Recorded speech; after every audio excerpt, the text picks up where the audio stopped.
M A baby general സ്ഥാനത്തേക്ക് എത്തുമ്പോൾ അദ്ദേഹത്തെ സംബന്ധിച്ചിടത്തോളം എന്തൊക്കെ പുതിയ മാറ്റങ്ങൾ, എന്തൊക്കെ വെല്ലുവിളികളാണ് അദ്ദേഹം പ്രതീക്ഷിക്കുന്നത്? ബൽറാം, ദീപക്. ഏറ്റവും പ്രധാനപ്പെട്ട കാര്യം PBയിൽ നിന്നും വലിയൊരു നേതൃനിര മാറിയതിനു ശേഷമാണ് ജനറൽ സെക്രട്ടറിയായി എം എ ബേബി വരുന്നത്. അതായത് പ്രകാശ് കാരാട്ട്, ബൃന്ദ കാരാട്ട്, അതുപോലെ തന്നെ ഒരു വലിയ നിര, മാണിക് സർക്കാർ ഉൾപ്പെടെയുള്ള വലിയ നിര മാറുന്നു. ഒരു തലമുറ മാറ്റത്തിനാണ് യഥാർത്ഥത്തിൽ ബേബി നേതൃത്വം നൽകുന്നത്. അപ്പോൾ അതുകൊണ്ട് തന്നെ ഈ പുതിയ തീരുമാനങ്ങൾ എടുക്കുമ്പോൾ അതിൽ അവധാനതയോടെ, എം എ ബേബിയുടെ തന്നെ പദം കടമെടുത്താൽ അവധാനതയോടെ തീരുമാനങ്ങൾ എടുത്ത് ആ തീരുമാനങ്ങൾ പാർട്ടിക്ക് ഗുണമാവുന്ന, വിജയിപ്പിക്കുന്ന രീതിയിലേക്ക് എത്തിക്കുക എന്നുള്ളത് വളരെ നിർണായകമായ കാര്യമാണ്. നമുക്ക് ഈ ഘട്ടത്തിൽ AK ബാലൻ, ഈ പ്രാവശ്യം CCയിൽ നിന്നും ഒഴിയുന്ന AK ബാലൻ നമ്മളോടൊപ്പം ചേരുകയാണ്. ഒരുപക്ഷെ AK ബാലനെ സംബന്ധിച്ചിടത്തോളം വളരെ വികാരപരമായ ഒരു നിമിഷമാണ്. കാരണം അങ്ങ് പാർട്ടിയുടെ നേതൃസമിതിയിൽ നിന്നെല്ലാം മാറുന്ന ഘട്ടം. സാധാരണ അറിയാം, CC നിന്ന് മാറിക്കഴിഞ്ഞാൽ പ്രായപരിധിയിൽ നേരെ ബ്രാഞ്ചിലേക്കാണ് പോവുക. വികാരപരമാണിത്. ഇത് പുതിയ ഒരു ജനറേഷൻ വളരെ ആവേശത്തോടുകൂടി രംഗത്ത് വരികയാണ്. അപ്പം അതിൻ്റെ ഭാഗമായി കർശനമായിട്ടുള്ളൊരു നിലപാടാണ് പാർട്ടി സ്വീകരിച്ചത്. പ്രായത്തിലുള്ള പരിധി എല്ലാ ആൾക്കാർക്കും പൊതുവിൽ പ്രായോഗികമാക്കി. അപ്പം അതിൻ്റെ ഭാഗമായി വമ്പിച്ച ഒരു മാറ്റം, പ്രത്യേകിച്ച് പുതിയ ഒരു വിഭാഗത്തെ പാർട്ടിയിലേക്ക് ആകർഷിക്കുന്നതിനും പാർട്ടിയുടെ ജനകീയ അടിത്തറ വികസിപ്പിക്കുന്നതിനും പാർട്ടി സംഘടന മെച്ചപ്പെടുന്നതിനും ഈ തീരുമാനം ഏറെ സഹായകമാണ്. ഞങ്ങളെല്ലാം റിലീവ് ചെയ്യാണ്, റിട്ടയർ ചെയ്യുന്നതല്ല. പക്ഷേ ഒരു കാര്യം, CCയിൽ PK ശ്രീമതി ടീച്ചർ, അതുപോലെ തന്നെ തരിഗാമി, ഇവർക്ക് രണ്ടുപേർക്കും ഇളവ് നൽകിയിട്ടുണ്ട്. യഥാർത്ഥത്തിൽ AK ബാലനൊക്കെ ആരോഗ്യമായി ഒരു പ്രശ്നമില്ല.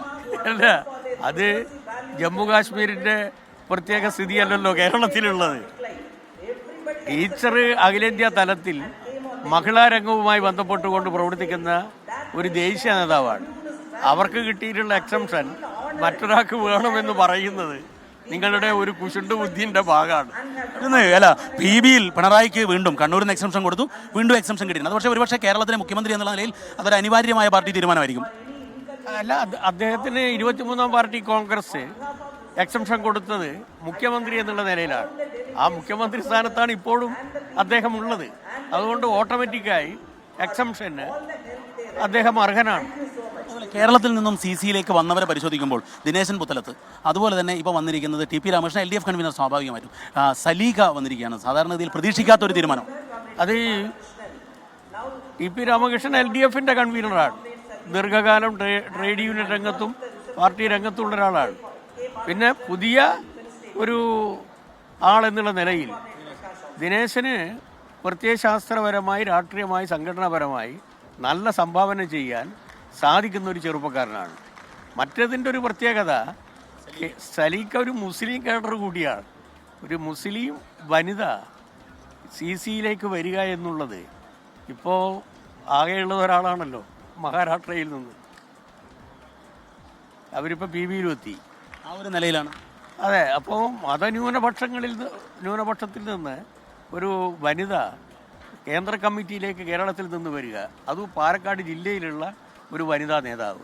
അത് പാലക്കാട് നിന്നുള്ള AK ബാലൻ CCന്ന് മാറുമ്പോൾ പാലക്കാട് നിന്നൊരാൾ വനിതാ പ്രാതിനിധ്യത്തിൽ അല്ല, അങ്ങനെ വ്യാഖ്യാനിക്കാം. ബാലന് പകരം വനിതയല്ല, കേരളത്തിൽ നിന്നുള്ള ഒരു മതന്യൂനപക്ഷത്തിൽപ്പെട്ട ഏറ്റവും നല്ല ഒരു കേഡർ സലീഖ സെൻട്രൽ കമ്മിറ്റിയിലേക്ക് വന്നു എന്നുള്ളത് കേരളത്തിന് അഭിമാനിക്കാം, പാലക്കാടിനും അഭിമാനിക്കാം.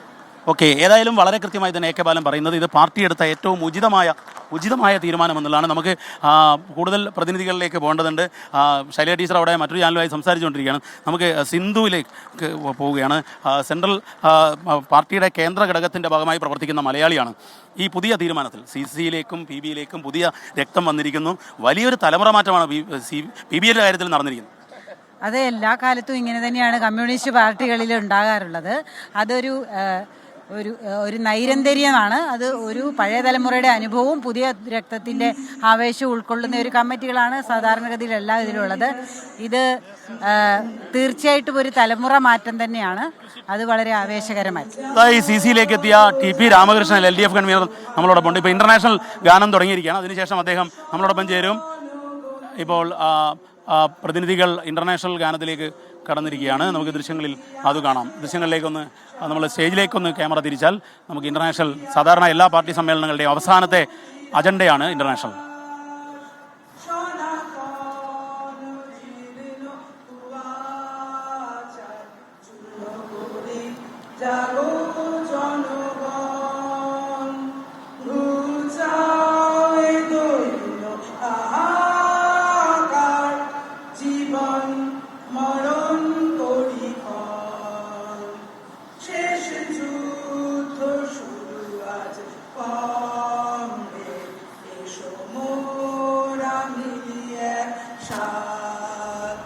Now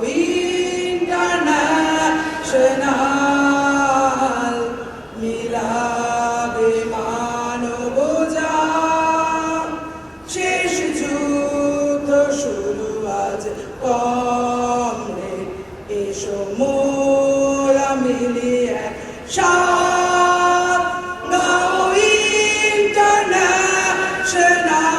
international মিলাবে মানবতা